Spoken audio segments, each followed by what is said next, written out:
donación es un acto altruista, voluntario y desinteresado que puede ser en vida o después que ocurra la muerte, nuestra muerte, nuestro fallecimiento. La donación de órganos en vida, por ejemplo, puede ser entre familiares de donar un riñón a otra persona que está en una insuficiencia renal crónica, en diálisis, conectada a una máquina 3 veces por semana para depurar la sangre, eliminar todas las toxinas, con lo cual esto es altamente invalidante. Esto también se puede donar una porción de hígado, generalmente se da entre un adulto y un paciente pediátrico. Y en el caso de células, estamos hablando de lo que se conoce normalmente o comúnmente como trasplante de médula ósea. Cuando fallecemos, hoy la ley Justina, la 27440, nos dice que somos todos donantes, los mayores de 18 años, salvo que expresemos lo contrario.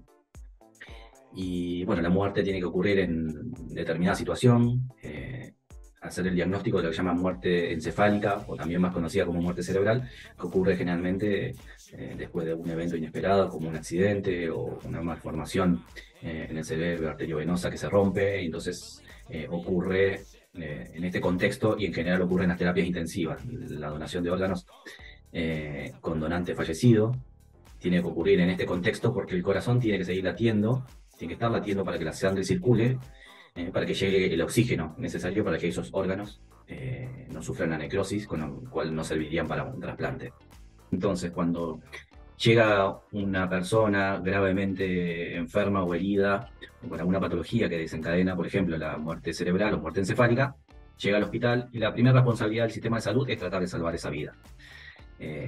A veces, lamentablemente, por la severidad de las lesiones o porque la ciencia no puede dar respuesta ni los esfuerzos de recursos humanos pueden revertir esa situación que es irreversible como la muerte cerebral o muerte encefálica, la ley nos obliga a los profesionales de salud a hacer la denuncia de esa muerte en esas condiciones y empezar un proceso de donación.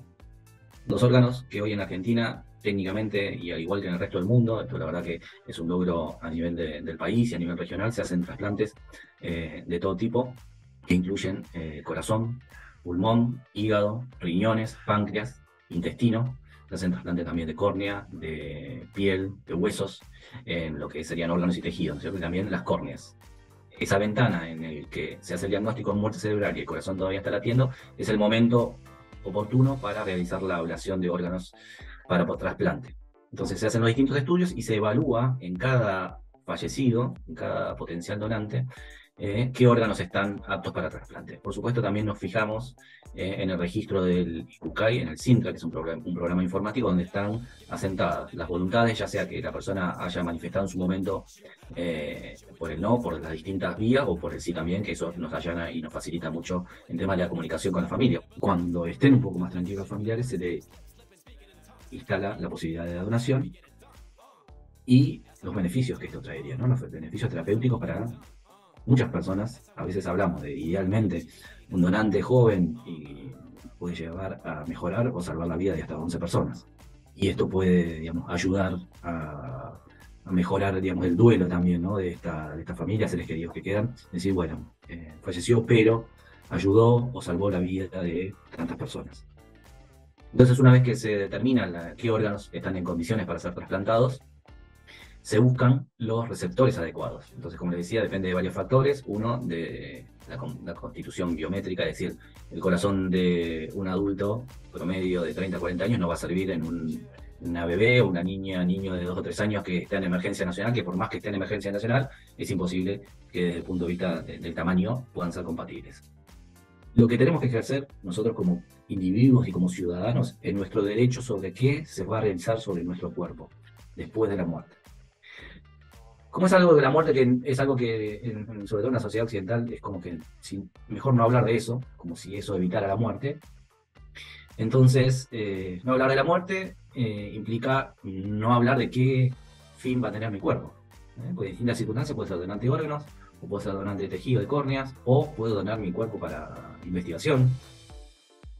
Entonces, cuando uno va a renovar por distintos motivos el documento nacional de identidad, uno tiene que ejercer ese derecho, porque ya el que toma el trámite para la renovación del documento nacional de identidad no tiene la obligación y no debería preguntar cuál es su posición con respecto a la donación.